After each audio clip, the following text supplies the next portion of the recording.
Shalom, shalom, everybody. This is Prophets of Awakening.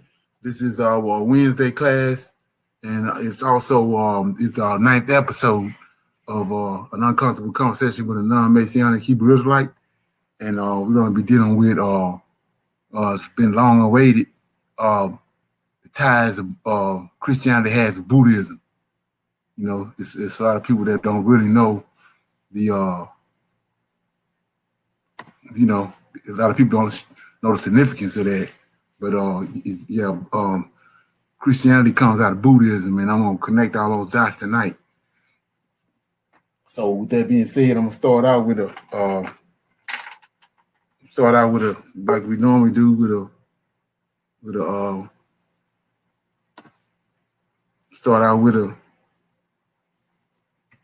a moment of silence for Lord of Hosts, you know, and for all that he's doing, you know, in the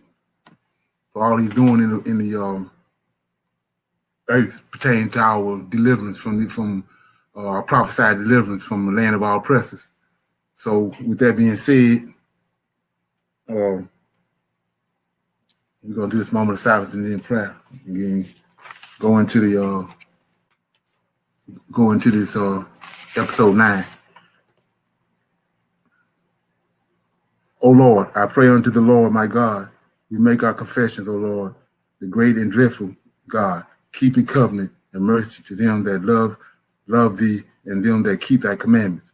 O Lord, righteousness belongeth unto thee, but unto us confusion of face, as it is this day, to the men of Judah and to the inhabitants of Jerusalem and unto all Israel that are near and that are far off, through all the countries whither they have been driven, that thou hast driven us, because of our trespass that we have trespassed against thee. As it is written in the laws of Moses, all this evil is come upon us in the land of our captivity, here in the Americas, Caribbean, Great Britain, and Africa. O Lord, to all thy righteousness, I beseech thee, let thine anger and thy fury be turned away from thy city, Jerusalem, and thy people, and thy holy mountain. O Lord, hear this prayer, and cause thy face to shine upon thy sanctuary and thy people for the Lord's sake. O Lord, open thine eyes and incline thine ears to hear and behold our condition. O Lord, hear. O Lord, forgive. O Lord, hearken and do. Defer not for thine own sake. O my Lord, for thy people and your land need you very much at this hour. Peace be unto you. Okay. So, like I was saying, we're dealing with the ties of Buddhism to Christianity. And so to start it out, I'm going to do a little introduction. It says Buddhism is the world's 4th largest religion with over 250 million followers. Over 7% of global population are known as Buddhists. Buddhism encompasses a variety of traditions, beliefs, and spiritual practices, largely based on the original teachings attributed to the Buddha and resulting in interpreted philosophies. It originated in ancient India as a tradition sometime between the 6th and the 4th centuries BC, spreading through much of Asia. Okay, and so with that understanding, you have it's 2 types of Buddhism. But I'm gonna after I finish this, I'm gonna show you what happened. It was original Buddhism. When the Greeks came, understand how they operate, they synchronized into every religion, and they synchronized it with their religion, and then become morphed into something else. So anyway, same thing would happen with the Tanakh. They came in, brought their religion and their concepts and ideas and morphed it with the Tanakh, and that's how you get the New Testament. I'm gonna show you that. So it says most of Buddhist traditions share the goal of overcoming. You have to pay attention to this. So it says most of Buddhist traditions share the goal of overcoming suffering and the cycle of death and rebirth, either by the attainment of nirvana, which meaning to blow out or quench. And there's 3 fires pertaining to that, which is greed, aversion, and ignorance. When these fires are, when you overcome these these three fires, when you overcome these three fires, the cycle of rebirth, you become just dealing with reincarnation, and once you overcome those that through suffering, and you overcome those, the greed and the aversion and the ignorance, then you become you extinguish those three fires, then you release from that cycle of being born and reborn and like that. Okay, and so the other one is the path of Buddhahood, which refers to, keep in mind, we're dealing with Buddhism and Christianity. Buddhism came long before Christianity. So the other one is a path of Buddhahood. And that path refers to anyone who has made a resolution to become a Buddha and has also received a conversation or a prediction from a living Buddha that this will be so. So same as Christianity. It says Buddhism is an Indian religion founded on the teachings of a malevolent and spiritual teacher called Buddha, all right, the awakened one. And this happened, this Buddha came on the scene in between the 5th and the 4th century BCE. So, and the evidence of the early texts suggests that, I really don't know how to pronounce his name, but Siddhartha Gautama was born, right? So what I'm gonna do is, it's like a 6-minute video. It's talking about the Buddha and how he was, what went down with him. So I'm gonna play that, and then we're gonna go into the class. Let me get it come up first.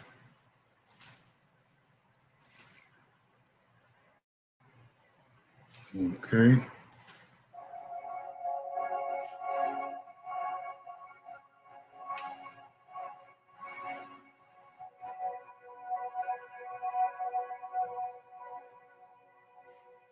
For 49 years, the Buddha of the world journeyed barefoot along the shores of the Ganges. He led us in the learning of the way to liberation, guiding us through the darkness like a path of light.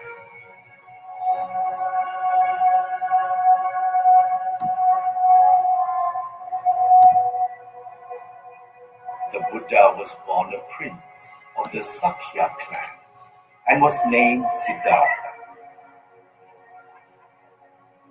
At birth, a sage predicted that he would grow up to become a great holy king who would unify the world. As the future ruler of the Sakya clan, Prince Siddhartha lived a luxurious life of comfort and pleasure in the palace. However, in search of the great way of liberation, to save all sentient beings from the cycle of birth and death, Siddhartha left the palace on a white horse. He came to a forest at the foot of the snowy mountains, and there he practiced asceticism. For 6 long years, Siddhartha endured every form of ascetic practices until he finally realized that the middle path was the answer. Cultivation is like playing a musical string instrument. The string will snap if it is too tight, or not make any sound if it is too loose. Indulgence in sensual pleasure or extreme penance are attachments. Be at peace with the middle path for achieving the liberation of body and mind. Siddhartha sat in cultivation beneath the Bodhi tree.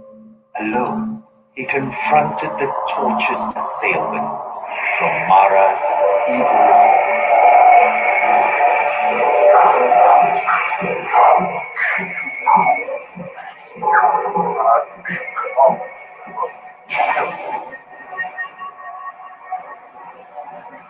The earth is my witness.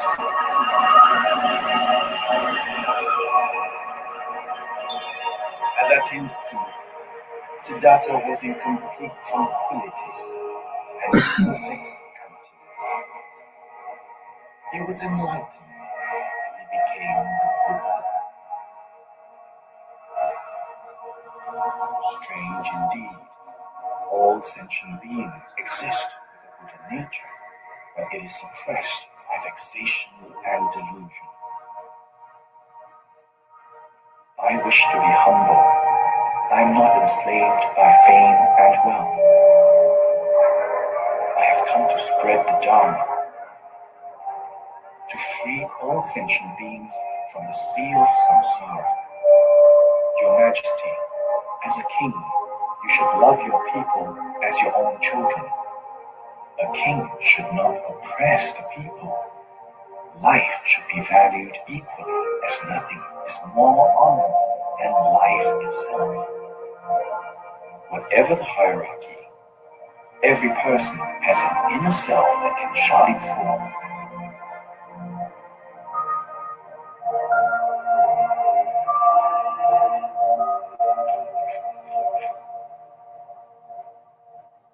Buddha, please let go of me. I am dirty. Niti, we should not look down upon ourselves. One does not become distinguished by one's birth, but by one's behavior. You clear the dirt from people's homes. I clear the dirt from people's hearts.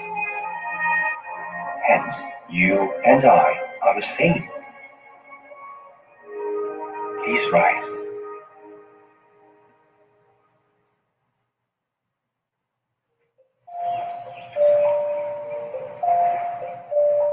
Rahula, is the water in this basin drinkable? Of course not.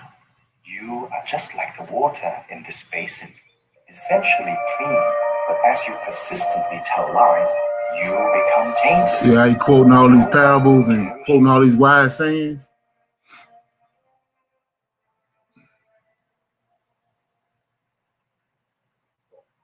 Aniruddha, let me do the sewing for you. Neither the disciples nor the sentient beings have I ever considered as mine.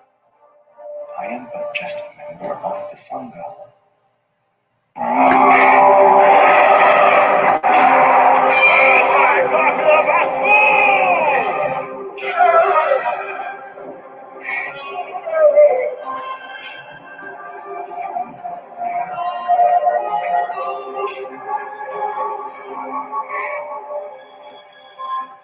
World-honored one, why do you sit under a withered tree exposed to the sun? Please, go into the shade. The shelter of your own clan is far better shade than that of any tree. Your Majesty, can you not feel it? Since enlightenment, I've shown you the noble eightfold path.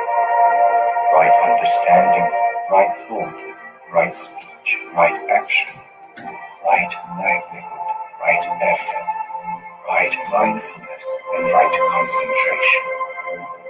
I have never wearied of teaching the Dharma. The Buddha was born in a palace. While still in his youth, he became a monk. He attained enlightenment under a Bodhi tree. At the age of 80, between the pair of Sana trees, the Buddha entered Nirvana. I have delivered all the sentient beings I could, and have planted the seeds of deliverance for those who have yet to be delivered. Let the precepts be your teacher, and my teachings your guide, and I will be with you forever.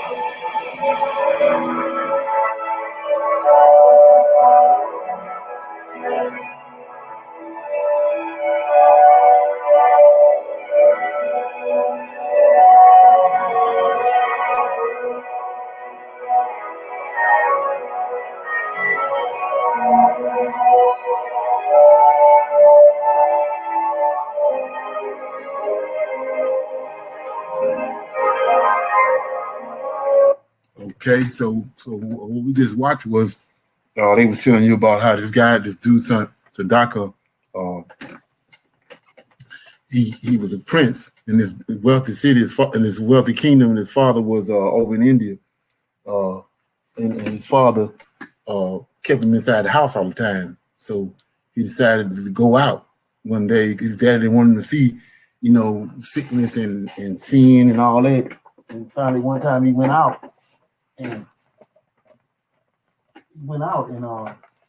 he started seeing all the sickness, and so he took it upon himself to go out into the wilderness, and he stopped eating and fasting and starving himself. He wanted to know the truth behind what all this stuff was about. Why were some people wealthy and some not? And he went so he like I said, he would not eat, and he would live off the land. So like I said, right out the bat, you see that that's tied to John the Baptist. John the Baptist is what he was doing, and that's what the Essenes was doing. So I'm gonna make this little move right quick, and we're gonna go right on into it. I had to record. I had to do that in here, so let me get in here. We're gonna get busy. Okay.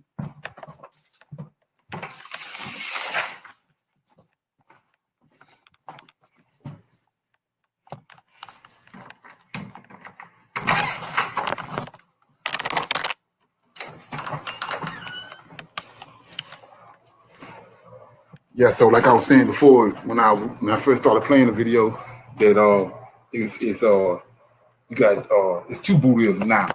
After the Greek conquest, which is where Alexander stopped his conquest, was in India, and so that's where they came in. The Greeks came in contact with Buddhism, and so like I said before, they Hellenized everything. That's what Hellenistic means. And let me get this right quick.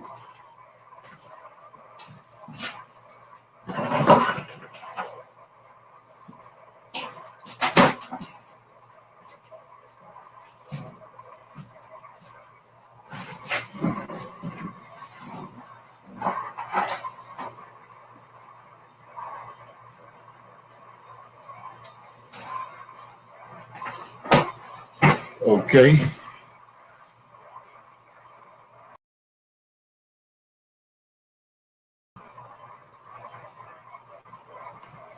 Okay, so you see right here behind me, this the Buddha.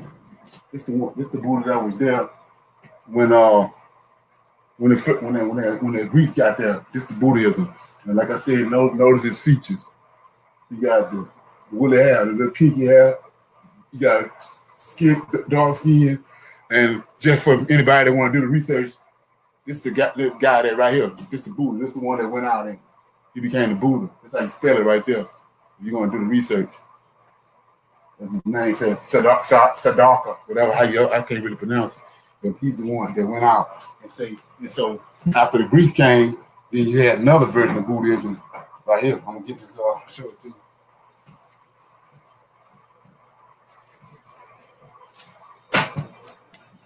Here we go, right here.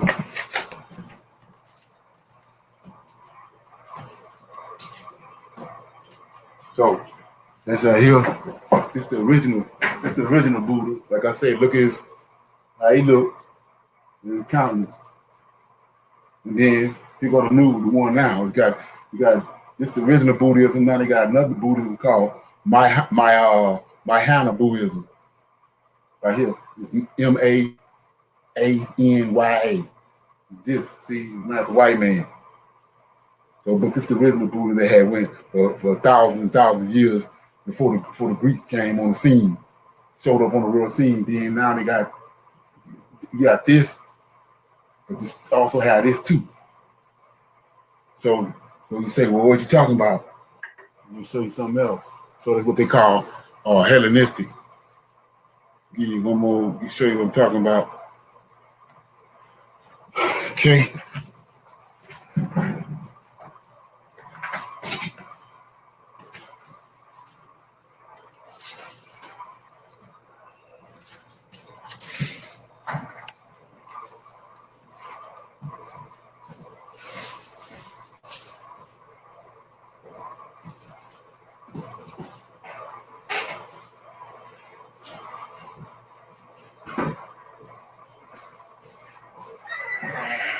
So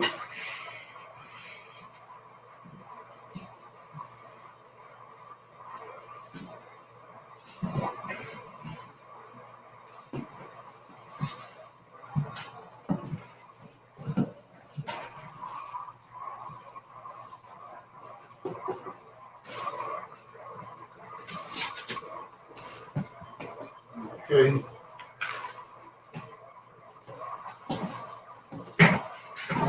So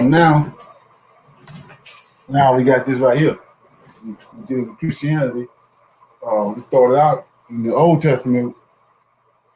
Our God that was over us was Lord of Hosts. And then you could go, and the description of him is in Daniel chapter. Let me read that. Daniel chapter 10. Let me read it. Daniel chapter 10.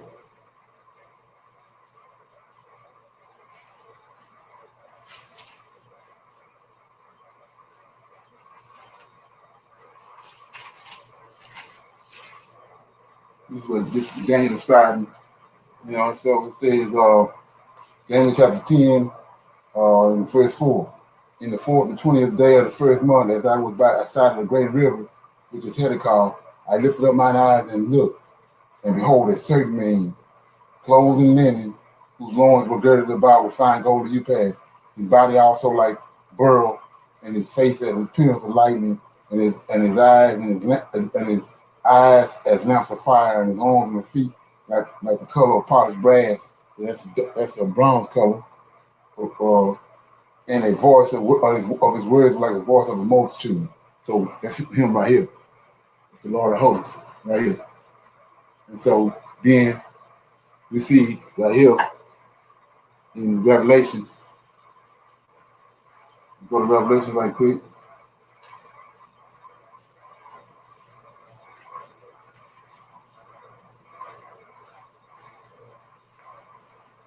Chapter.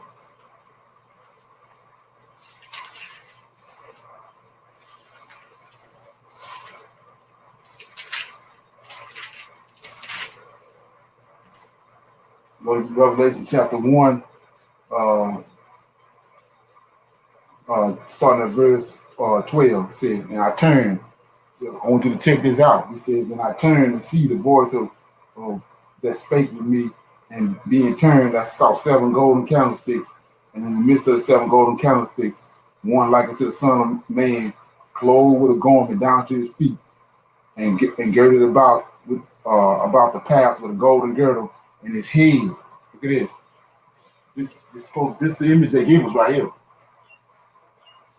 Just like they did with Buddhism, they created another God other than the one they came in contact when they first got there. But they're giving you the definition and the description of him, but this the image they're giving you. So I'm reading. His head and his hair were white like wool, and as white as snow, and his eyes as flames of fire, and his feet like unto the fine brass, as they were burned in the furnace, and his voice like the sound of a multitude. See that? So describing this guy right here, but this is the image they gave you. So they already been caught red-handed right there. But, so you see how here, just like they did with Buddhism, they changed it, switched the gods. And they're making it look like they look. We saw that with the Buddha, and we see it right here. And so this God, the El that's over Israel from the very beginning, it's in the Old Testament. This is the God of the New Testament. Right here, 2 different gods, 2 different people. And they describing the one in the old, but they give you the image of this guy, the Caucasian. And like I was saying, we're dealing with Buddhism, so see what he got on. He got on the thing that the monks wear, right? And then, so we see what's God over here with our El wearing. He got on Israelite attire, but this ain't none of this tie to no Israelite. It's tied to this Indian. This is what the monks wear. If you know anything about the monastery and the monks, that's what he got on. He's a monk. So we're gonna keep going.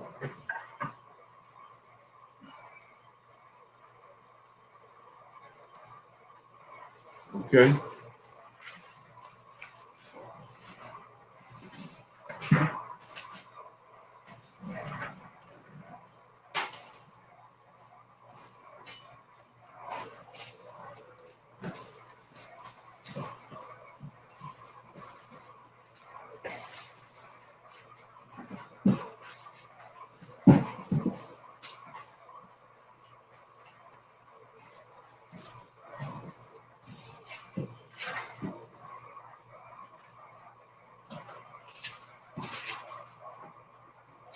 So me and excuse me, me and me and Daniel again jump this off. So I'm in Daniel chapter. I'm trying to set up the stage for the and give you a timeline and give you so you can see, so all this can flow and it can flow and you'll see what how it's all went down. I'm in Daniel.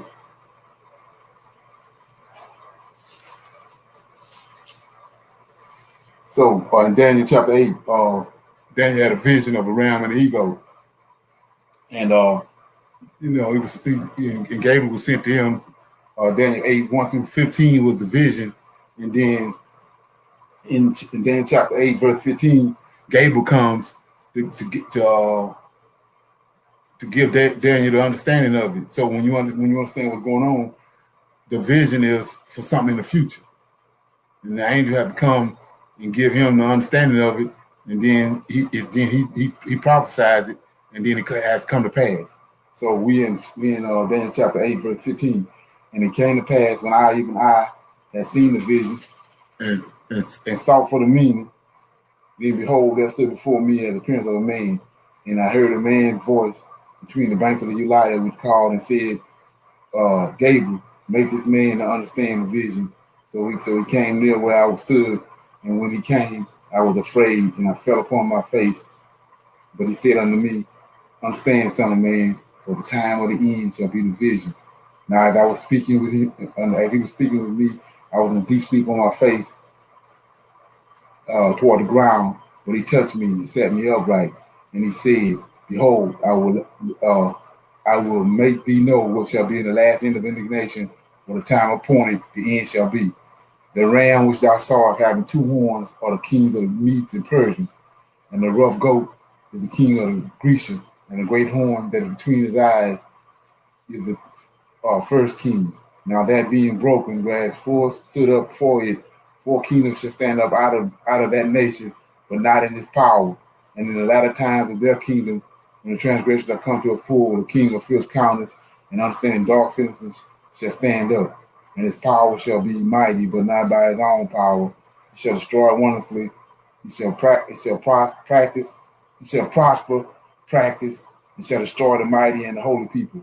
And through his policies also he shall cause craft to prosper in his hand, and he shall magnify himself in his heart, and by peace he shall destroy many. He shall also stand up against the prince of princes, but he shall be broken without hand. So what we want to focus on is verse 24. He says that his power shall be mighty, but not by his own power. He shall destroy wonderfully. He shall prosper and practice, and shall destroy the mighty and the holy people. So when we talk about that, he came in and started. They had received laws, statutes, and judgments, and their culture at Mount Sinai from the Lord of hosts, and they was that was set in stone.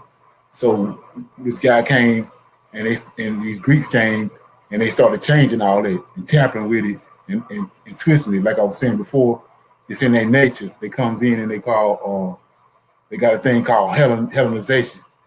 So what Hellenization means is they have a kingdom, and they have gods, Zeus and all the gods of the pantheon of Zeus, and they come in and the other people, the other nations that they conquer, they take their god and they would synchronize it with the things and the ideologies that they have, the philosophies and the ideologies they have, and they're synchronizing with the religion of the people that they conquer. And so we're gonna look at some of the when you see isms, they call them isms, ISM. It's all tied to Greek to what you call Hellenistic or Hellenization. So we're gonna look at some of them. And we see right here we got Pythagoreanism. So anybody know who Pythagoras is? He was a Greek that went into Egypt and studied up under those priests that was in Egypt under the mystery system, and that's how you get Pythagoreanism. Then you got Sophism. You got Platoism. That's Plato. You got neo-plagiarism. You got Hellenistic Christianity, Gorism, whatever it is. You got Hellenistic Judaism. So, like I was saying before, they when they got there with the Buddha, they had the Buddha and had Buddhism. They transformed it and got another form of it.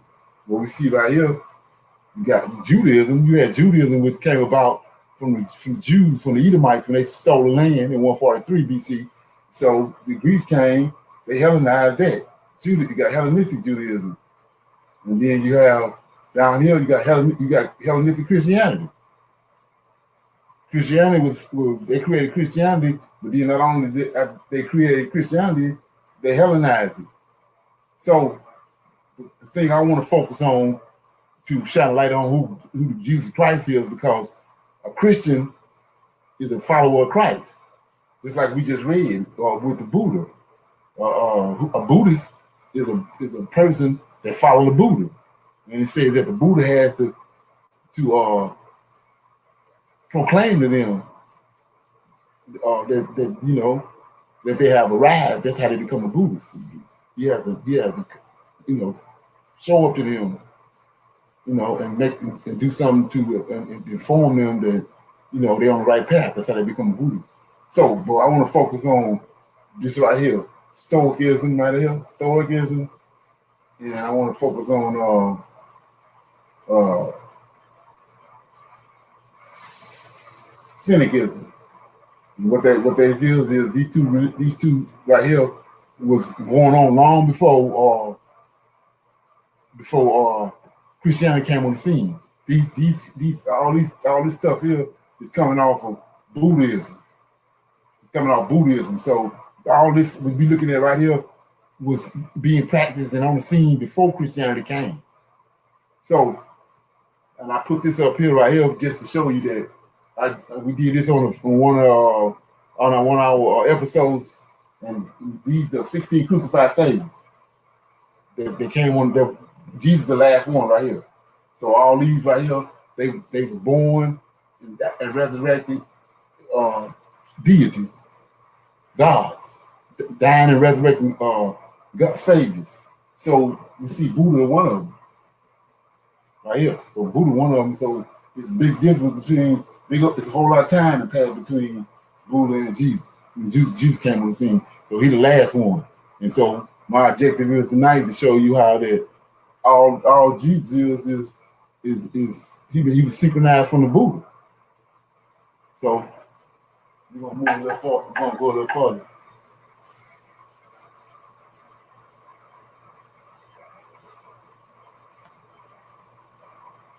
Okay.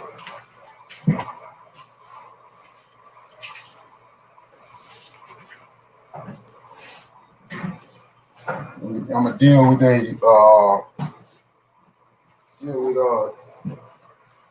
cynicism first.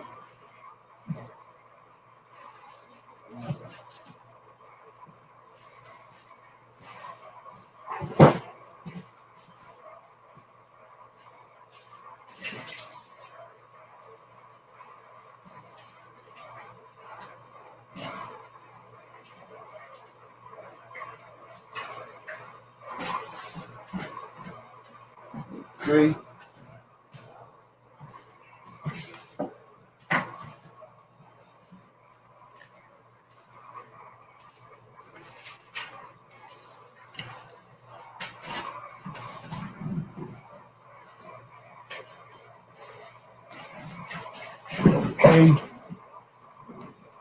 So we're gonna deal with this here word right here. Like I say, you might want to write this stuff down, and you can backtrack it and check it out on your own time. But see right here, the cynicism. That's how you spell it, right there. And so what it is cynicism is originally philosophy. See that right there? So you already see that dealing with the Greeks, of a group of ancient Greeks called cynics. Now, the word describes the opinion of those inclined to disbelieve in human sincerity, in virtue, or in altruism. Individuals who maintain that only self-interest motivates human behavior. A modern cynic typically has a highly contemptuous attitude to our social norm, especially those who serve more of a ritualistic purpose than a practical one, and would tend to dismiss a substantial proportion of popular belief, conventional morality, and accepted wisdom as irrelevant or absolute nonsense. So what he's saying is that they go totally against the norm of what was going on. And so you say, what you talking about? Well, we just listened to the story of the Buddha. He was a prince. He was a prince. He was next in line to be king of this kingdom over in India. And but he went out and he saw what was going on in the world around him, how he was living and how other people was living. So he went against all that, and he went out in the wilderness and he stopped eating, and he starved himself. So he was against having wealth. He's against sex, all these things. And he was against all that, and he everywhere he went, he just starved himself to death. He would only have a little bag on his shoulder. And people would bring him stuff, here and there to eat. And he did that and kept doing it until finally one day he was sitting under this, they call it a jupiter tree. And then all of a sudden he got nirvana, which is what I was talking about earlier, when you conquer virtue, ignorance, and aversion. You become a Buddha, and you become enlightened, and but it's only through afflicting yourself, not eating, becoming skin and bone, and not going along with the system that's set in place. And so when you say the system that's set in place, it's the system the Most High set in place. So you say, what are you talking about? Well, the Most High said that when he made the man and woman, he told them to be fruitful and multiply and fill the earth with children. So that's right there. We see right there, the Most High ain't got nothing to do with what they doing, because they ain't got nothing to do with him. He made a man and a woman, both of them have sexual organs to reproduce. And so you don't want to eat. He made the body. You got a stomach. You got a mouth and a stomach. You got a whole system set up to eat with, that you got to eat in order to maintain yourself and grow. So we know they ain't coming from the Most High. Then not wanting to be well off. So you say, what are you talking about? Well, Abraham went down with the Amalek, and the Most High calls Amalek to cause him to give Abraham money, maid servants, male servants, money, gold, and cattle and everything. And Abraham became wealthy. And the Most High had already promised him that. Solomon prayed for wisdom, but the Most High gave him the wisdom, but he also made him wealthy. He made David wealthy. He made Isaac, Jacob, and Joseph. He brought Joseph to second in command in Egypt, and made him wealthy. So we see right there, that's contrary to what the Most High sees. And so what we're gonna keep on going, and we're gonna start to see that what these people right here, this is a cynic. We're gonna go into what a cynic is. Then we're gonna go into the scriptures and see if we see any of this stuff going on in the Old Testament or the New Testament. So, like I said, a cynic is a person that you just take that I am off there, ISM off, you got cynic, and they go around starving themselves to death to the point of death, and they skin and bones, and they ain't had the Most High work. And you don't see none of the prophets doing none of that. So we're gonna move on to the next phase. Anybody got any questions while we at this point? Any comments? Something I ain't understanding.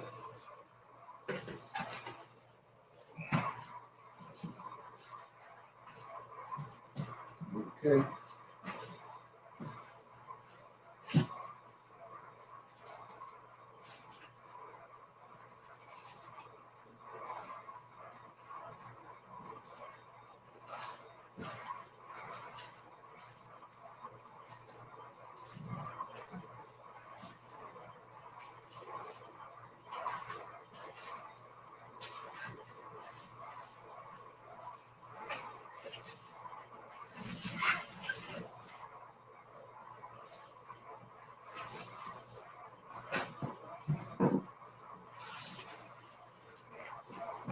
Okay,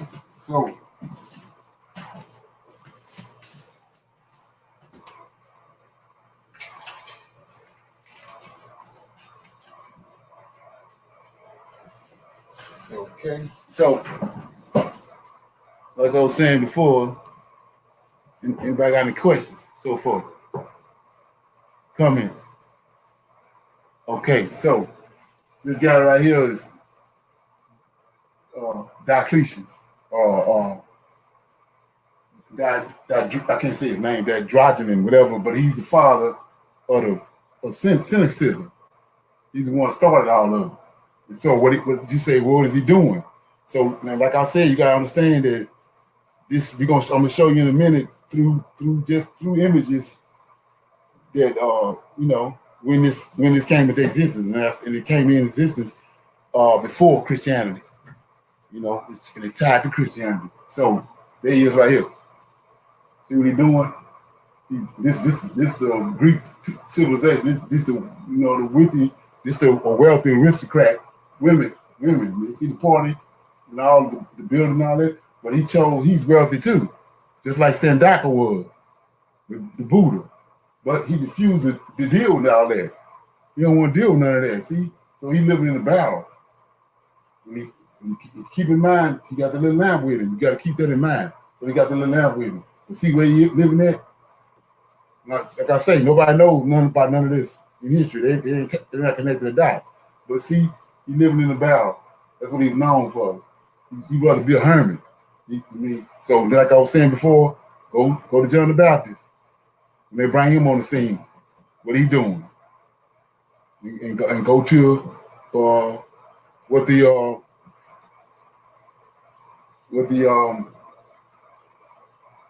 Essenes. The Essenes doing up at Qumran.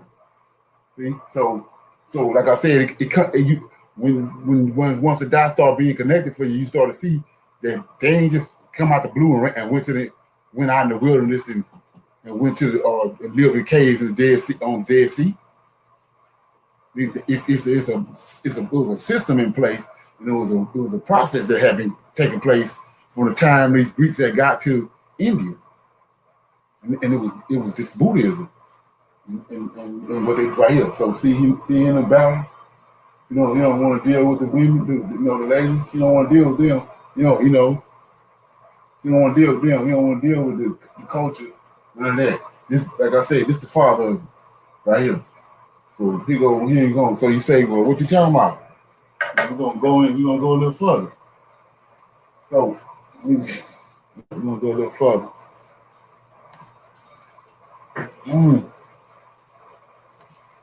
So, okay.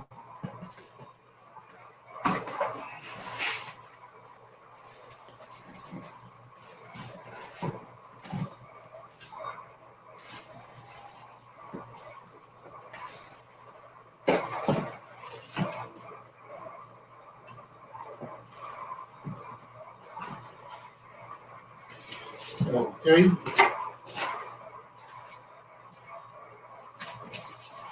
So now what we're gonna do is start developing a timeline with this. So now you see over here, this is the guy right here I was telling you about. You want to write his name down?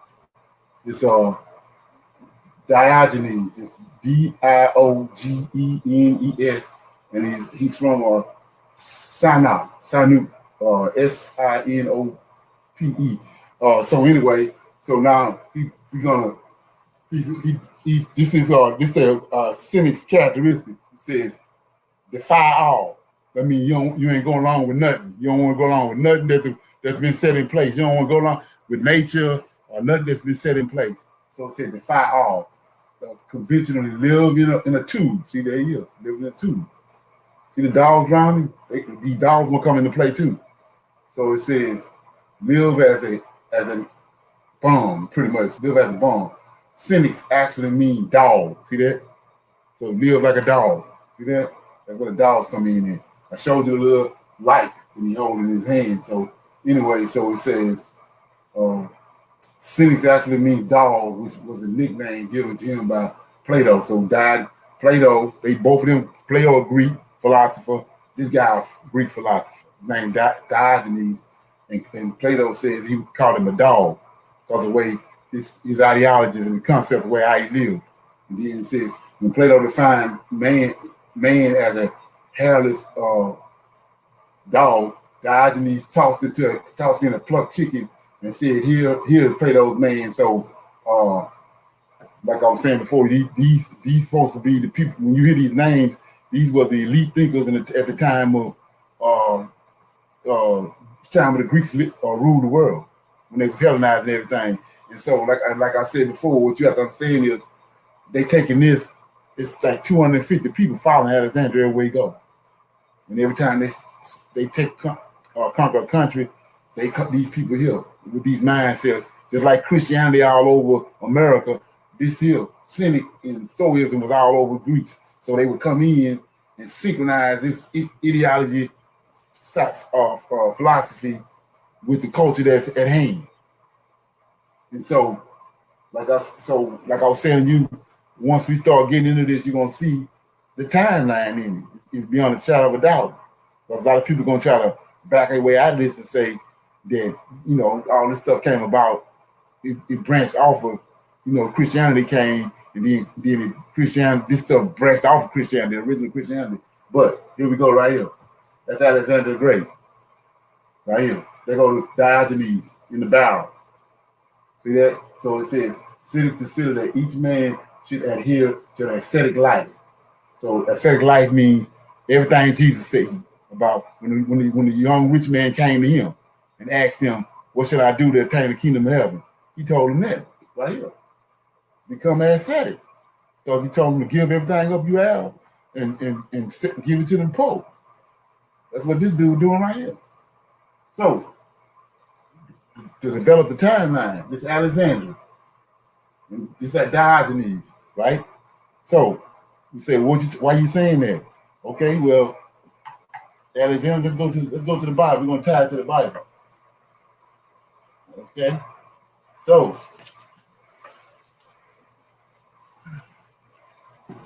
it says, I just read in Daniel chapter 8, and I'm starting at verse 18.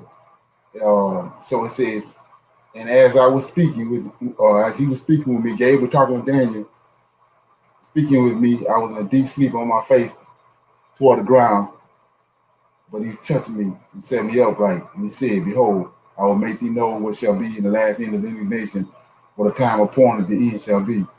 The ram which thou sawest having two horns are the kings of the Medes and Persians. The rough goat is the king of Greece, and the great horn that is between his eyes is the first king. The first king is Alexander.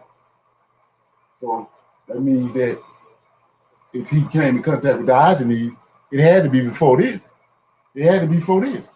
The Christianity ain't on the scene. So it's way before Christianity. And so what all Christianity is a mutation off of this. Synchronization of the Greeks. So you say, well, what are you talking about? Well, 21 says, Daniel 8 and 21 says, the rough goat is the king of Greece, and the great horn that between his eyes is the first king. Now, that being broken, whereas four stood up for it, four kingdoms shall stand up out of that nation, but not in his own power. So you say, what you talking about? Well, he told us right here, we know Alexander died. They tell you in history he died from a drunken stupor, but these Edomites killed him. Because the whole purpose of him going to the Middle East was that they wanted to take the land of Israel back. The Edomites felt like Jacob had tricked their daddy Esau when he got the land, he got the birthright. So when Alexander got there, he passed him up. He didn't want to deal with it. He didn't want to deal with Israel and the Israelites. He had heard about the God. So when he passed him up, then the same four generals, they got together and conspired and they paused him. That's what these people do. That's all they did in we're gonna see later on here, but that's all they did in Egypt. The 29th dynasty was pausing everybody fighting, trying to be the king or the pharaoh. They pausing, brothers and sisters pausing each other, trying to get the throne. So my point is this: Alexander died. So it had to be. This right here had to be before that, because Alexander died right here in verse 22. So it means if he came in contact with Diogenes, it had to be before he went on his world conquest, or doing his world conquest, which placed this encounter right here way before Christianity came on the scene. Christianity came on the scene, so-called. Jesus Christ came in the first part of this century. I mean, the BC. So we know that this right here, this ideologies that came on the scene long before Jesus came. So like I said, we just read in Daniel chapter 8 that Alexander got killed.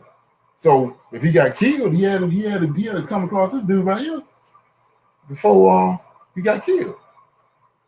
So like I said, it give you a timeline, let you know that these ideologies, cynicism, stoicism, all these isms I just showed you on the board came along. The Greeks brought it, and it was before Christianity.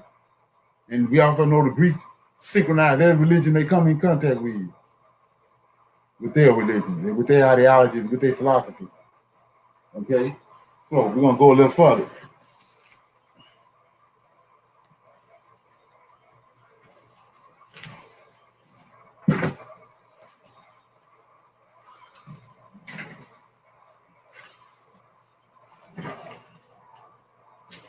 Okay.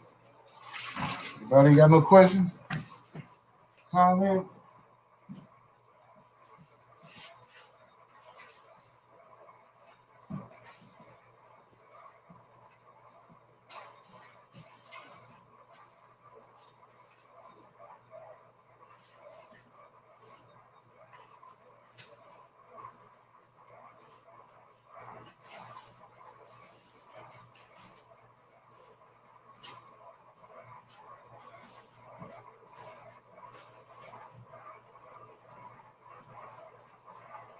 So, like I was saying before,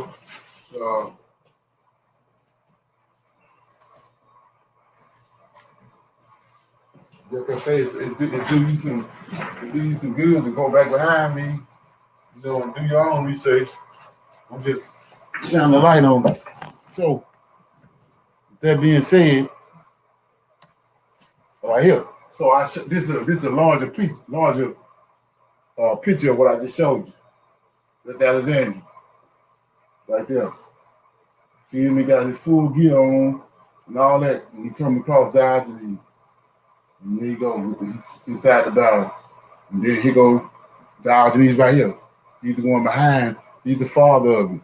See the dog? And see the little light? And then he got the little bag on his shoulder. That's what Paul had. Paul had a little bag on his shoulder.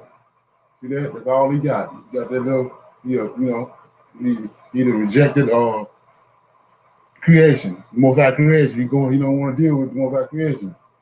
And so, and what you have to understand behind all of this is these guys are homosexuals. They're homosexuals. So that's got a lot to do with it too. But anyway, like I said, see,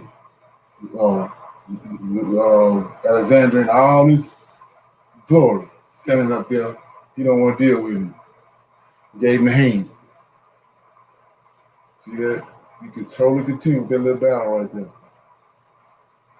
Yeah. So that's what a cynic is right there. So we're gonna get some of these laws. They got to deal with the cynics. They got a code of law.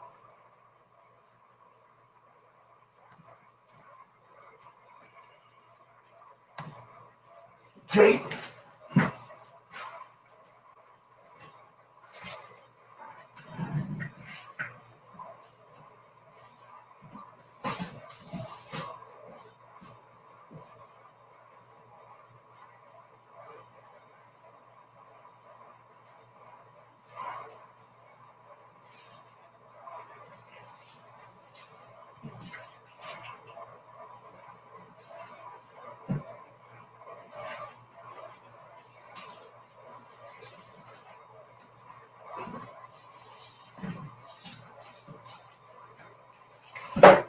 Okay.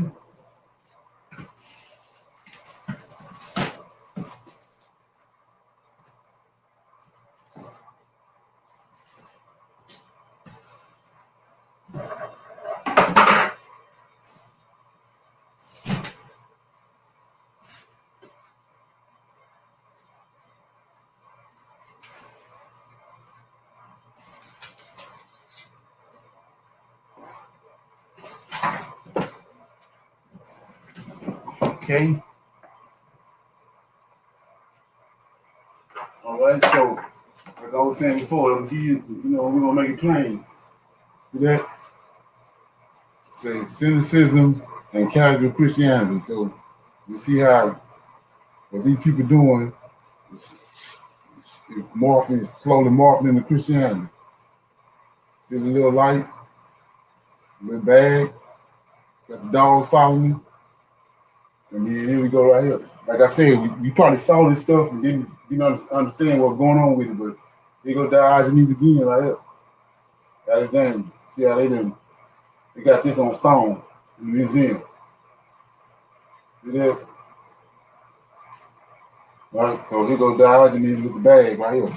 So you won't say I concocted this. So here's with the bag. Okay. So like I said, remember Paul on his travels. See the little bag right there. So now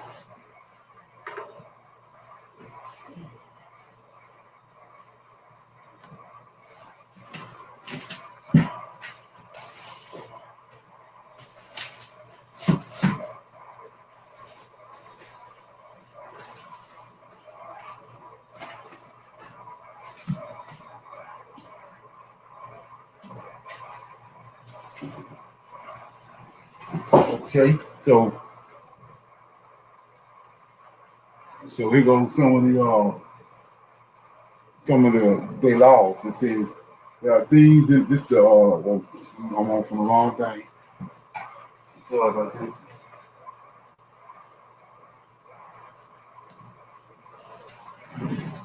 Don't nobody have no questions, comments?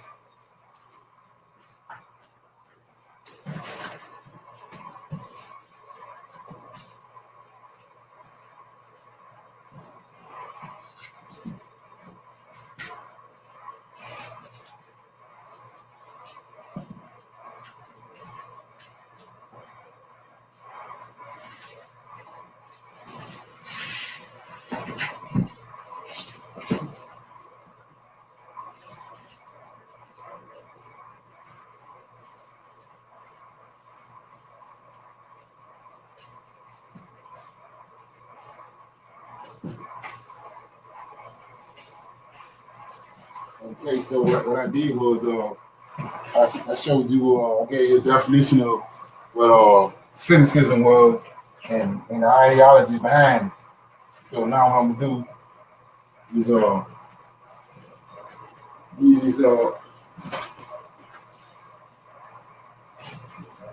give the ideology, what's going on with Stoic.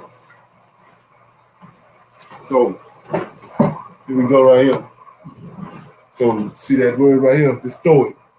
Like I said, what you have to do, you write that down, you Google it, take that ISM off there, you got Stoic. I just showed you what a cynic was. And so now I'm just going to show you what a Stoic is. So it says right here, there are things in your control, and beyond your control. Concentrate on those things that are in your control. Some things are good, others bad. The rest are indifferent. From the indifference, some are useful. There are passions that are healthy and unhealthy. Replace the unhealthy with the healthy. Happiness is to live in agreement with nature. See that? Happiness is to live in agreement with nature. Why are you saying nature? That's where they go, out in the wilderness. That's what Sandaika did. That's when John come into the New Testament. That's what John doing. You got a badger skin, whatever it is he got on around it. That's all he got on.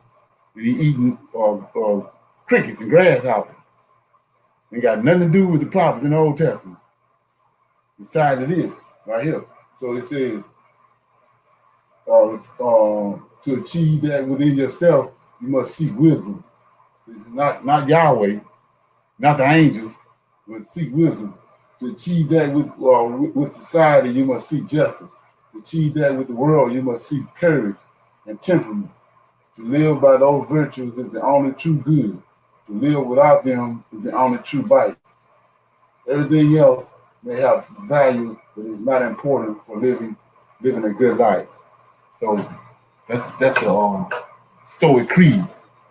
Let me read some of this stuff about the Stoic.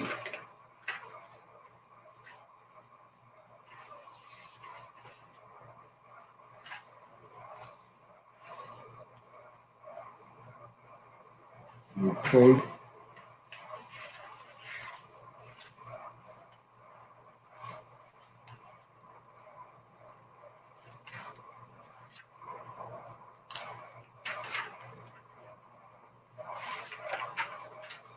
Say a Stoic is a person who can endure pain. Look at this.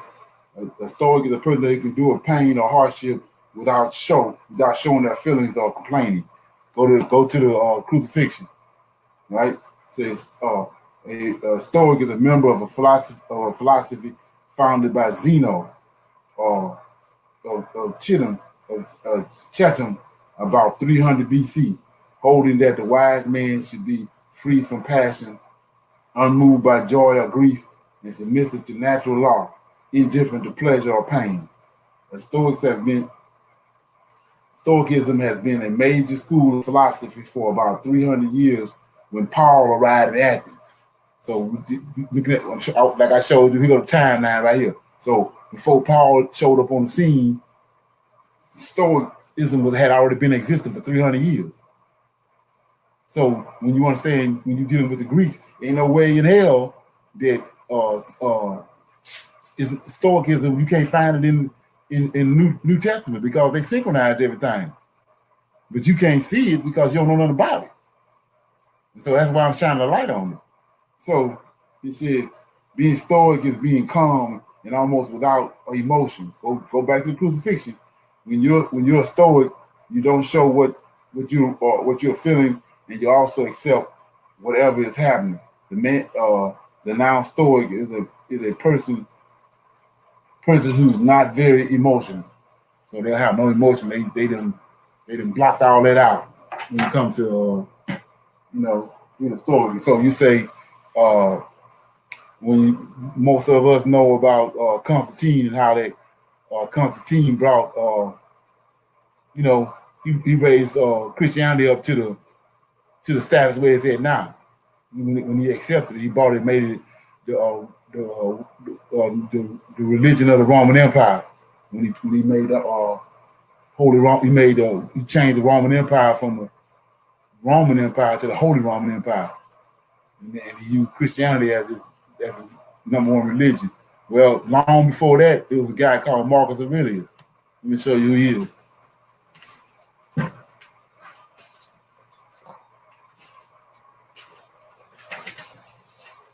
No comments, questions? Somebody ain't got no comments?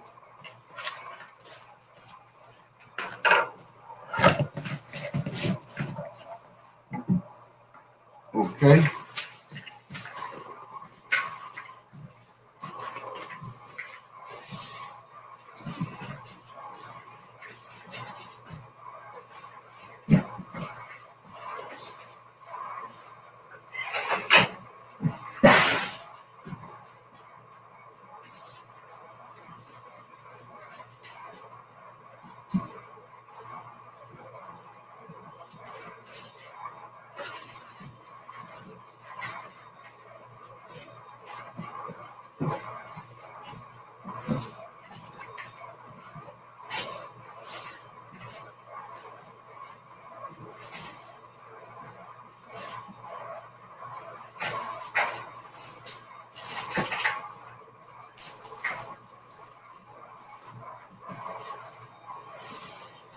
Okay.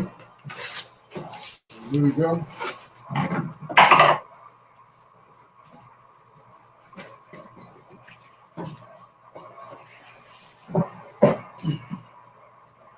Okay, so this guy right here, this is Marcus Aurelius. And Marcus Aurelius is, he was the emperor in Rome long before Constantine came on the scene. But the thing about him was he was a Stoic. And so see what he patterned his life, 7 lessons on life and happiness from a Stoic, Marcus Aurelius. Like I said, write that name down, go do research. So here you go right here.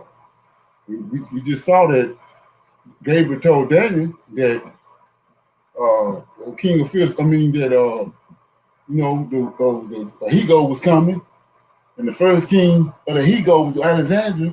Alexander was killed, and his kingdom was divided up. That was when Marcus, when he was killed, it was in India. So the Greeks came.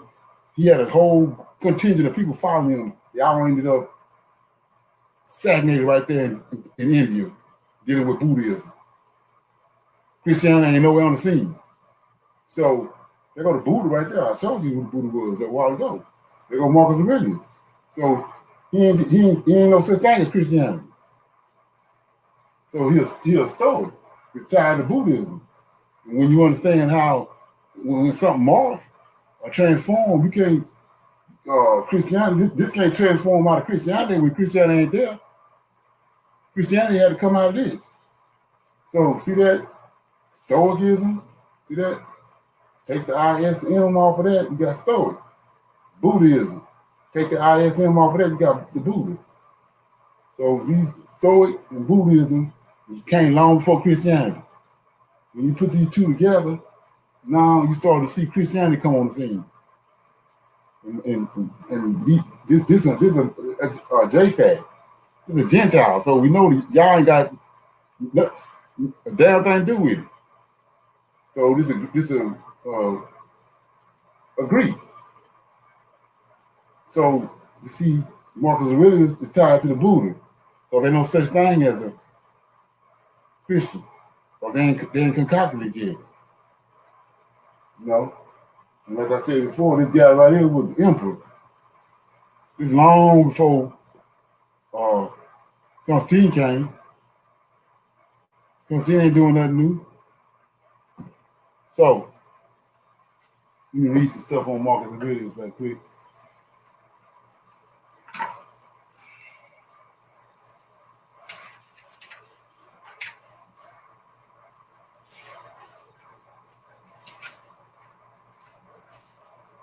Say Marcus Aurelius Antonius was a Roman emperor from you go to dates.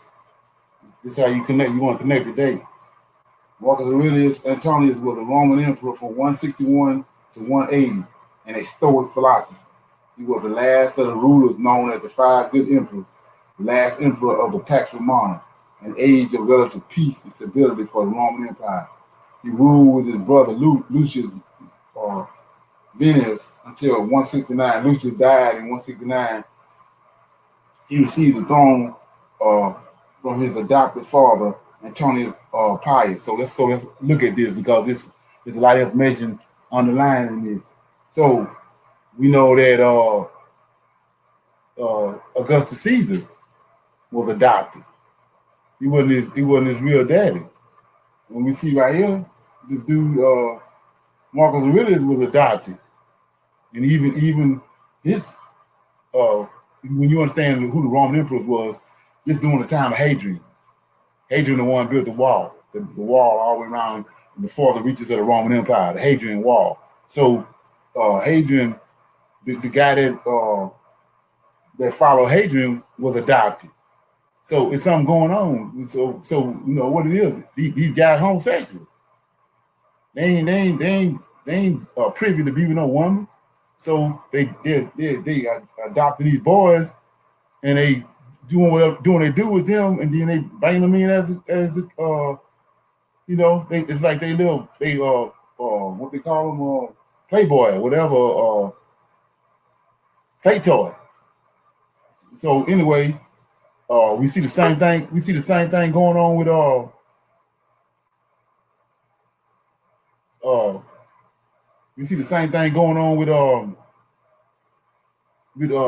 Augustus Caesar, which was Octavian.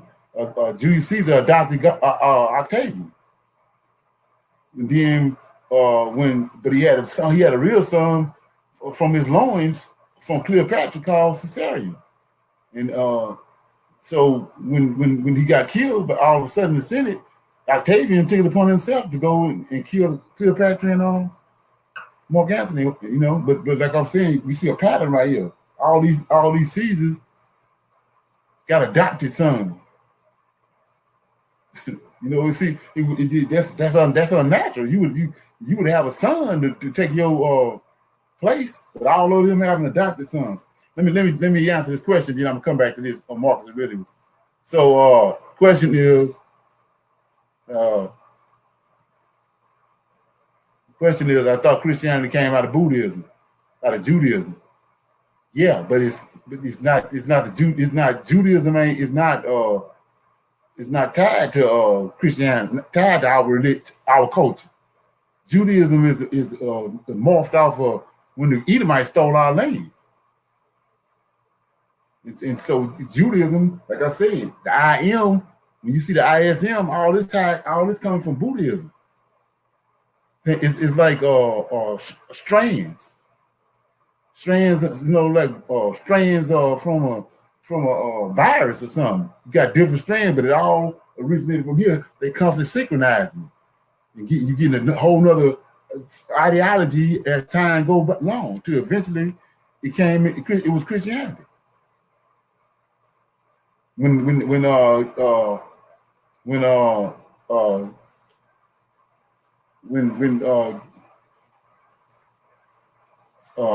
Epiphanes came on the scene, he ran the Israelites out as prophesied, and the Edomites came in. They don't care about the Most High laws, so they came in. They became in cahoots with the Greeks. That's where Judaism come from. But we already know this stuff here already coming down the line. So they synchronized all this with that Judaism. It's all been synchronized together. And so you say, well, what are you talking about? Well, that's why Christianity blew up, because of all you had, just like in America, you got all these people that came from all these different countries all living here. Well, they all Constantine did at the Constantine was created a religion with characteristics from all these people's religions. So it's certain things in there, when they see it, they know, you know, it's related to their religion. See, it ain't nothing but amalgamation of pagan religions, all wrapped up in one, and cloaked with Buddhism, Egyptian Book of the Dead, and the Tanakh. And that's why it blew up. But we're gonna keep going. Let me get this. Yeah, so this guy Marcus Aurelius says, let me keep. He says, when Marcus Aurelius came on the scene after his stepdaddy died, his adopted father died. He had a brother. Both of them were ruling at the same time, and so it says he received. Then his brother Lucius died. So, like I said before, they tell you Marcus. They tell you that Alexander the Great died. Now they killed him. These people poisoners. They trick type poisoners. They professional poisoners. They know how to kill you and make it look like it's an accident. So we know they poisoned Alexander. And so we know right here, it's a throne. It's wealth and throne and fame and all this at stake. So his brother ain't just happened to just die. And it means both of them came on the throne in 161. By 169, his brother died. You do the math. But he says, and his greatest is Marcus Aurelius' greatest intellectual interest was Stoic philosophy that emphasized that faith, reason, self-restraint rules. He was a serious and hard-working man, working man, and was noticed by the Emperor Hadrian. Okay, noticed by the Emperor Hadrian after his earlier choice for as a successor died. Hadrian adopted Titus Aurelius Antonius, Emperor Pius Antonius, to succeed him as emperor. And in the meantime, Hadrian arranged for Antonius to adopt Marcus Aurelius. See that? They all, none of them ain't got no son. They adopting these boys just because it's their lovers. So anyway, so homosexuality is tied to all this. You gotta understand that. Antonius adopted Marcus Aurelius as a son and a successor. And then, so what I want to show you right here was that, let me see how we go. Yeah, I showed you that Marcus Aurelius, he came on the scene in 161, 180 was the time he was an emperor, and that was before the Common Era. And then Constantine came after him. Constantine the Greek was a Roman emperor who ruled between 306 and 306 to 337 AD. So that's almost 400, almost 500 years later. So by the time Constantine come on the scene, all this stuff here then morphed into Christianity. Constantine morphed into Christianity. Okay, so like I was saying before, here goes some of the characteristics and some of the people that were Stoics back at the time. We had a guy called Epictetus. He lived from 60 to 117 CE. These so-called major thinkers, but they Stoics. And then it says, and their ideology was God is a rational substance existing in all of nature. There is a universal natural law of justice and universal brotherhood. Stoic virtues include wisdom, courage, justice, and temperament. He said self-control or fortitude are a way of mastering destructive emotions. So like I was saying, when you start looking at all these are all the same characteristics that Jesus Christ had. So anyway, so I'm gonna read let me put this on right here. Okay.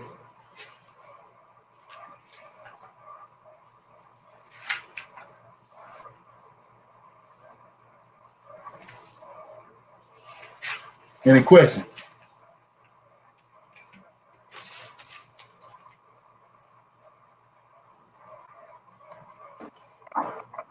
Anybody got any questions?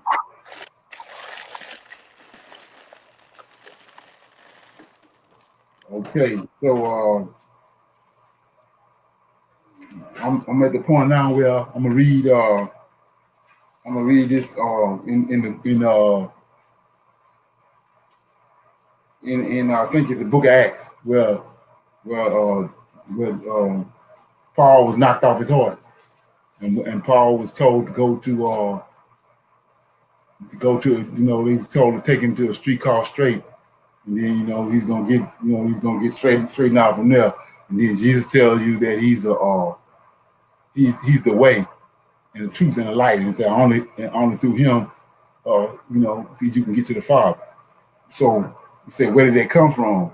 Well, they got a saying in Buddhism. I'm showing you how long Buddhism existed before Christianity came. The Buddha had an eightfold path, which was called the way. That's long before Christianity came. So we see right here, this is one of the synchronizations of they brought over to Christianity. They say the way to enlightenment in the Buddha. The eightfold path is composed of 8 primary teachings that the Buddhists follow and use in their everyday lives: right view or right understanding, insight into the true nature of reality, or right intentions, the unselfish desire to realize enlightenment, right speech, using speech compassionately, right action, using ethical conduct to manifest compassion, right livelihood, making a living through ethical and non-harmful means, right effort, cultivating wholesome quality and qualities and releasing wholesome qualities, right mindfulness, whole body and mind awareness, right concentration, meditation, or some other dedicated concentrated practice. The middle way, this is what it's called. The middle way was used in the Buddha, which is the Buddha tradition in regards to be the first teaching that the Buddha delivered after his awakening. The middle way is a term used in Buddhism that in its simplest definition means a balanced approach to life. Balance is not the same as passivity, or however, when you walk the middle way, you extend a continual effort. The middle way is the correct view of life as taught by the Buddha. Okay. And I showed you earlier how you got two types of Buddhism, because after Greece came, they created another Buddhism from the original Buddha. So it's two Buddhism now, two different types of Buddhism. Like I said, one of them is Theravada, which is the way of the elders, and it rests on core Buddha teachings from the beginning. And then you have the other one called Mahayana Buddhism that the Greeks created. So, with that being said, I'm gonna show you a couple more things. Then I'm gonna do some comparison and contrasts with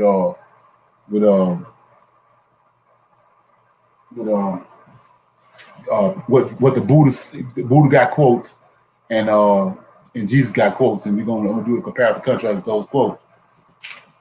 Okay.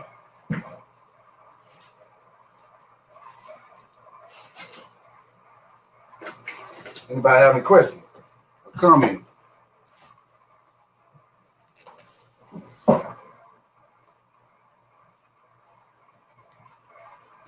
Okay.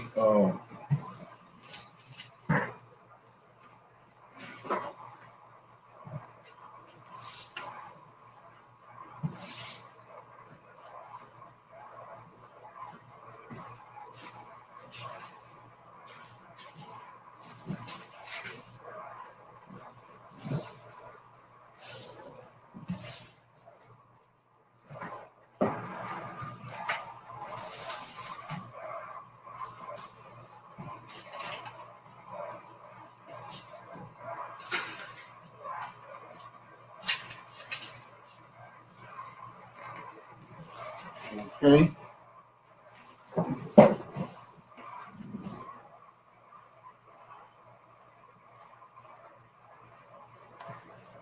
Okay, so right here, I got some stuff on here just to,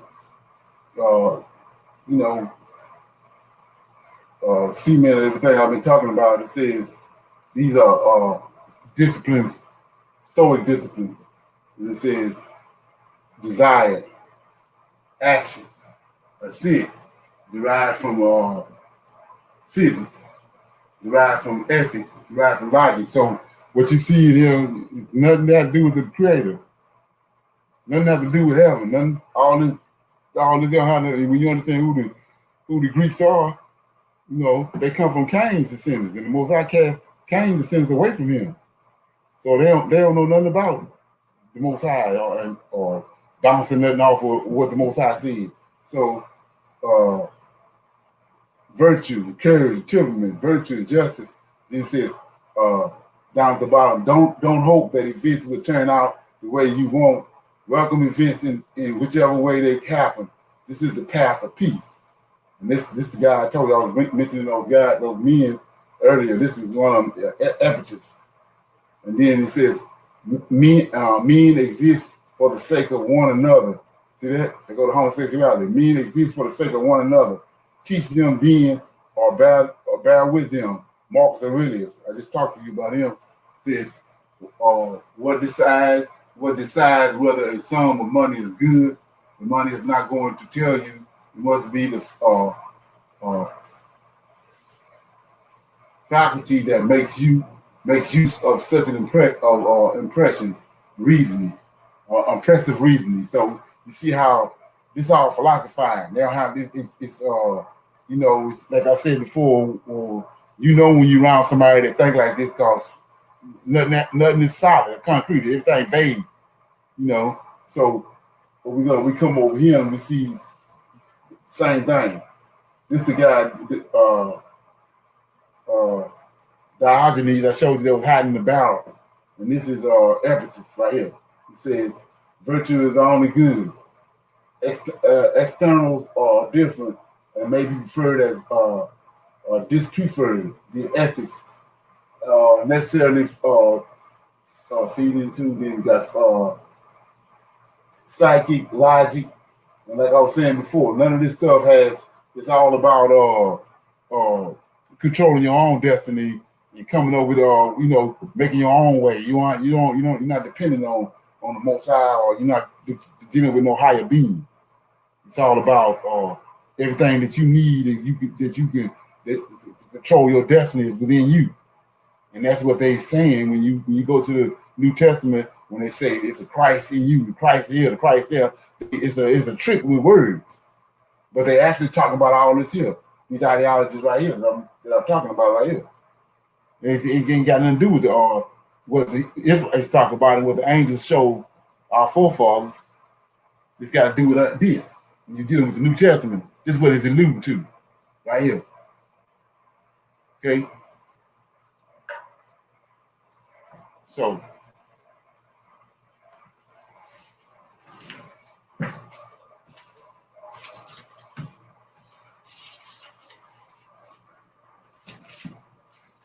what I want to deal with right now is from the Buddha.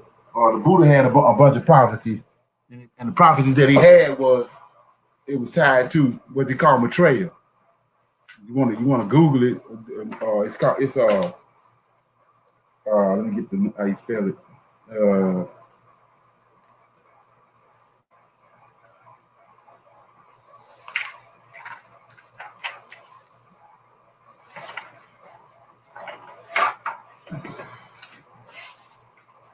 Okay, you spell betrayal Maitreya, and so who Maitreya is when the guy at Sandaka became a Buddha, he had a bunch of prophecies, and he said that it was the Buddha was going to come back in the latter days, and he was going to be he's going to be all knowing and all this stuff. And so let me show you who that is.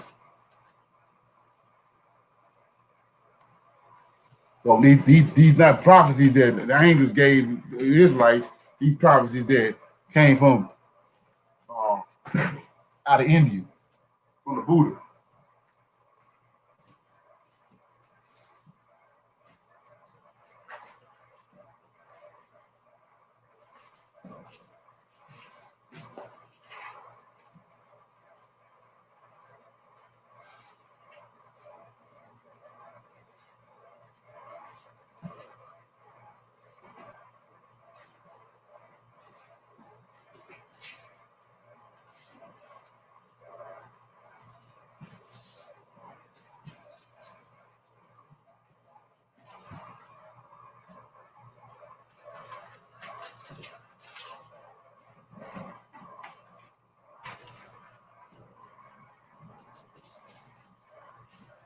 Okay, so what we have right here, it says you go some of the prophets. This is Maitreya right here. So when this when they say coming back. Like I said, notice you look like the Buddha, the original Buddha I showed you. So this is prophesied long before Christianity came. Now here goes Jesus. They're telling you that Jesus is coming back in the New Testament. But notice the imagery.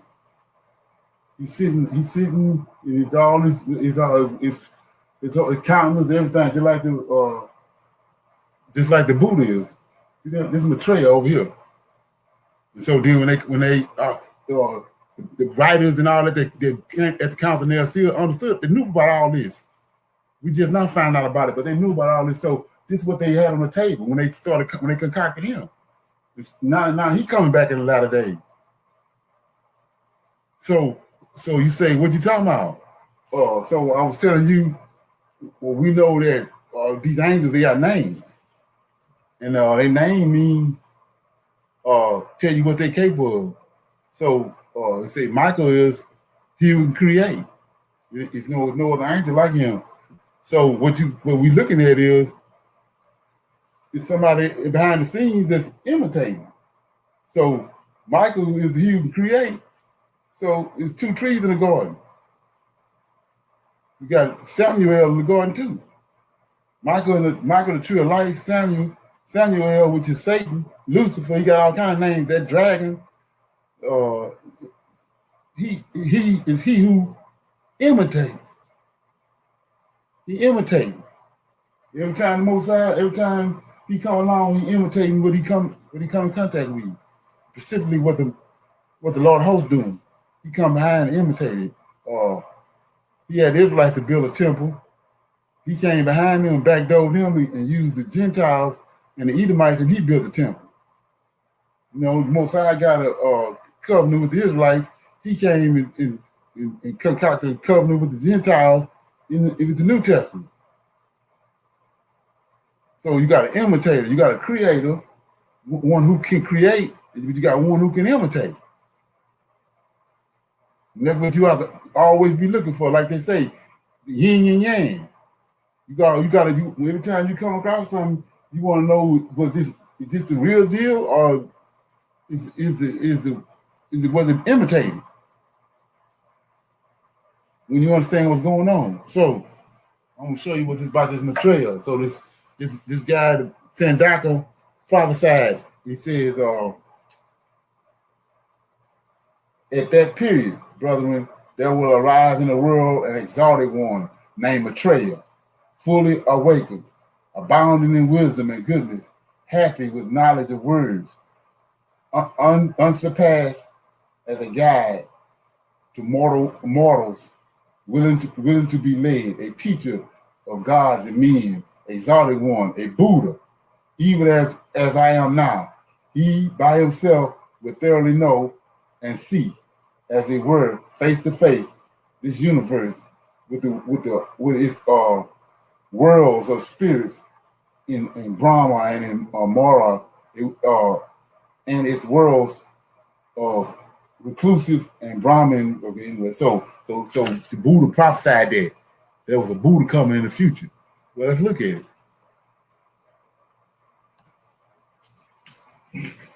Like I say, anybody got any comments or questions, they can say it while when I'm in the process of changing out these videos. Changing out these images. So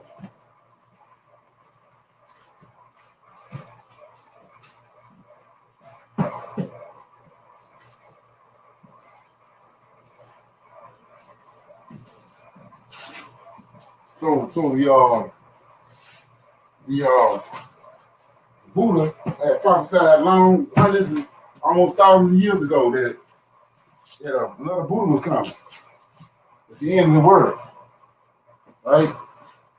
So let's look at it.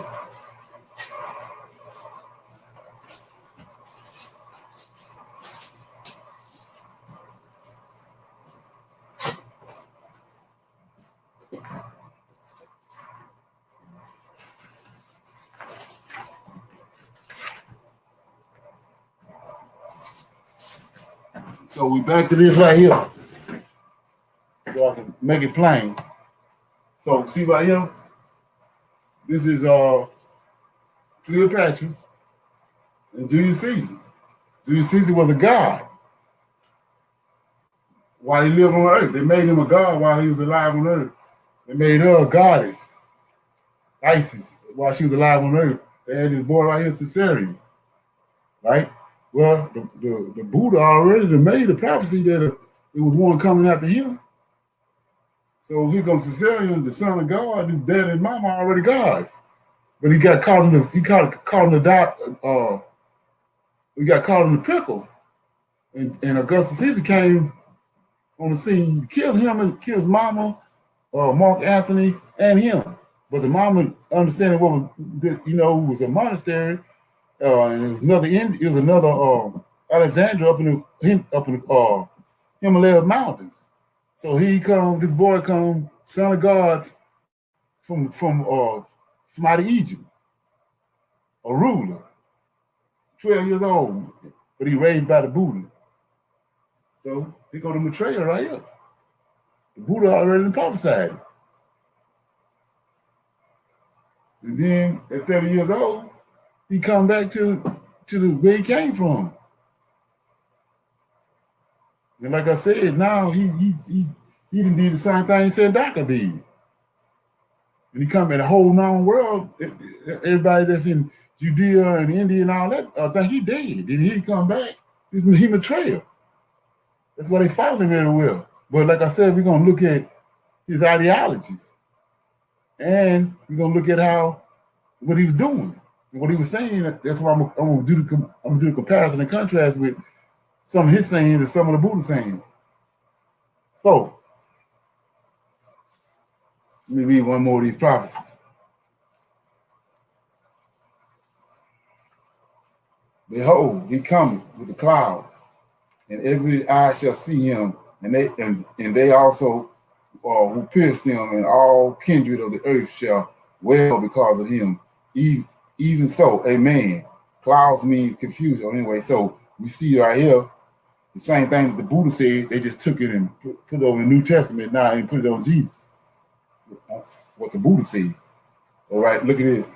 I told you one of those isms is monkism, monistic ism. That's monks, dealing with monks. It says the monks and the stream attenders followers will be strong in their union with Dharma for 500 years after the blessed one shows up. In second 500 years, there will be a strong in meditation, and in the third period of 500 years, they will be strong in eradication. In the fourth 500 years, they will only be occupied with gift giving. The final of the period of 500 years will see only fighting and improving among the monks and followers. Pure Dharma will then become invisible and disappear. So like I said, you thinking that some of these prophets, some of this stuff they got written down in the New Testament, it's coming out of what the Buddha said, coming out of Buddhism. So anyway, let me read some of these sayings that Jesus said in comparison with what the Buddha said.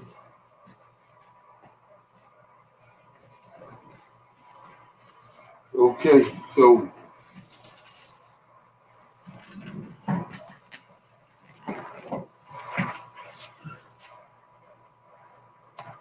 yeah, here go the book right here. I got it. So I don't know if you've seen it before. There it is. It's Jesus and the parallel sayings and the Buddha. Okay, so it says, I'm gonna read some of this first, and then I'm gonna start. I'm gonna go into the some of the sayings. It says, let me see where I'm at.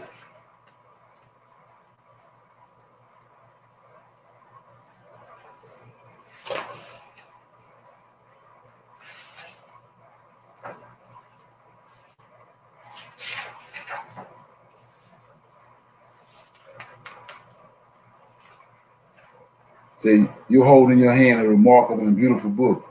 In our modern times, we have had translated for us the teachings of all the world's major religions, the wisdom of the ages, Jesus and Buddha, two of the greatest holy beings ever to walk the earth. Inspirations to billions are now meeting in an encounter of the spirit in the West. When we listen deeply to their words, we find that in many ways they speak with one heart. The brotherhood of these sacred physicians, healers of the sorrows of humanity, were portrayed to me in a faraway land long ago. While studying Buddhism, I had the privilege of visiting a monastery in Mekong Delta in Vietnam. It was built on an island by a master of peace known as the Coconut Monk, and filled with monks during the war years. Passing along the waterways in the midst of active fighting, our boat arrived at a dock where Buddhist monks greeted and escorted us around. They explained to us the teachings of the nonviolence and forgiveness on which they had staked their lives. We ate together. Then they took us to the end of the island where, on top of a hill, there was an enormous 50-foot tall statue of standing Buddha. Next to the Buddha stood an equally tall statue of Jesus. They had their arms around each other, shouldering and smiling, while the helicopter gunships flew by overhead and war raged around us. Buddha and Jesus stood there like brothers, expressing compassion and healing for all who would follow their way. The bond of love depicted by these statues rests on the universal wisdom that they share. They both taught the laws of the heart, the eternal fragrance of virtue, the path of generosity, the power of faith, contentment, and compassion. They both inspired their disciples. See that? They both inspired their disciples. So Buddha has, the Buddha existed at least 500 years before him. He got disciples. We don't see no disciples in the Old Testament. To turn from the materialism of the world and to live a life of spirit, to come to know the timeless truth, to awaken to the undying. There is one truth, not many, said the Buddha text. It is open to all. See and know this for yourself, said the Buddha. Jesus pointed in the same open-handed fashion when he said, the kingdom of God is within you. This is the universal wisdom there can be no doubt. When holy men and women, revered elders, Christian monastics, and Buddhist masters have met in recent years, they know one another like family, as living in the same life of purity and holy renunciation. The meeting of Thomas Morton and the Dalai Lama was said to be filled with profound connections and delicious laughter. Then there is the story of the old Zen master the old Zen master who met a famous Christian abbot in an airport in the United States. It was a chance encounter and there was no translator present, so they sat together for an hour, holding hands and smiling broadly. What matters is not the scholarly and theological differences between Buddha and Christianity, but that both offer us direct teachings, instructions, practices, ways to conduct our lives and free our hearts. Jesus and Buddha say to us even today, follow me. Do we dare? If we could read, listen to, take to heart, then act, and enact even one verse from these teachings, they would have a powerful illuminate on our hearts, free us from confusion and transform our lives. Okay, so now I'm going to read some of these. It says parallel sayings. It says, "Do to others as you would have them to do to you. Consider others as yourself. Give to anyone who requests it. Give when you ask." So the first one was the Buddha. The first one was Jesus, and the second one was the Buddha. Okay. Here we go. Jesus. If anyone strikes you on the cheek, offer the other also. The Buddha. If anyone should give you a blow with his hand, or with a stick, or with a knife, you should abandon any desires and utter no evil words. Okay, Jesus. Love your enemies. Do good to those who hate you. Bless those who curse you. Pray for those who abuse you. From anyone who takes away your coat, do not withhold even your shirt. Give to everyone who begs from you. And if anyone takes away your goods, do not ask for them again. The Buddha. Hatred do not ever cease in this world by hating, but by love. This is an eternal truth. Overcome anger by love. Overcome evil by good. Overcome mystery by giving. Overcome liars by truth. I'm gonna read a couple more. Jesus says, put your sword back into its place, for all those who take the sword will perish by the sword. Buddha, abandon the taking of life. The ascetic Katuna dwells, refraining them from life without stick or sword. Jesus, truly I tell you, just as you did not truly I tell you, just as you did not do it to one of the least of them, you did it not unto me. The Buddha, if you do not tend one another, then who is there to tend you? Whoever will tend me, he should tend the sick. Okay. Buddha, Jesus. Grace and truth came through Jesus, the Buddha. The body of the Buddha is born of love, patience, gentleness, and truth. This is the last one. Jesus, I tell you, there's joy in the presence of angels of God over all sinners who repent. Buddha, the Nirvana loves all living beings as if each were his own child. Okay, so with that being said, anybody got any comments? I'm gonna show you something else, and then we'll open up for the Q&A if anybody got anything to say. Let me show you this.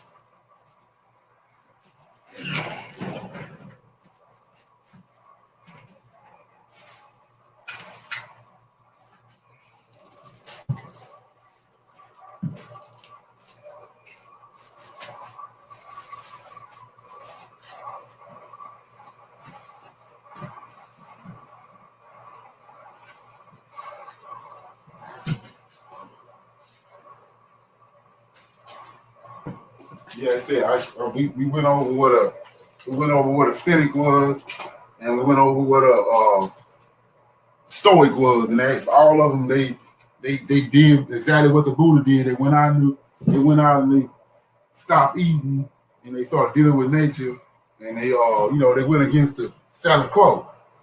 So they starved themselves to death. They starved themselves. So I'll show you something.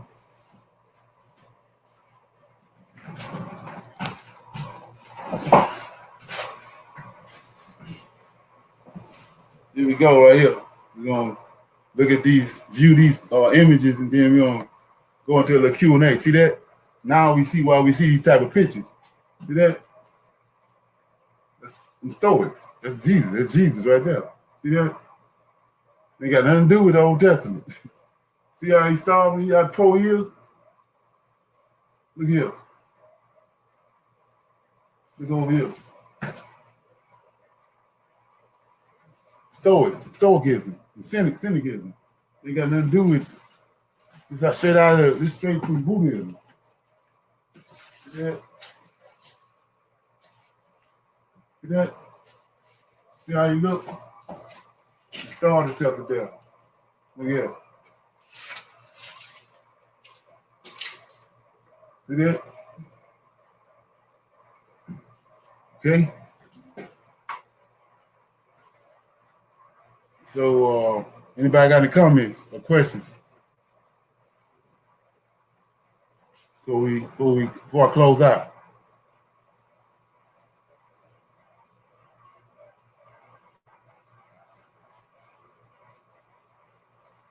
More comments? Questions?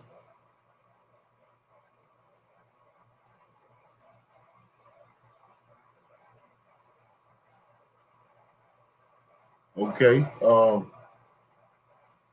With that being said, I hope this helps somebody. I just wanted to, I felt the need to do it. And like I said, I'll see everybody on Friday with for our Q&A. So I'm gonna say shalom, and another shalom.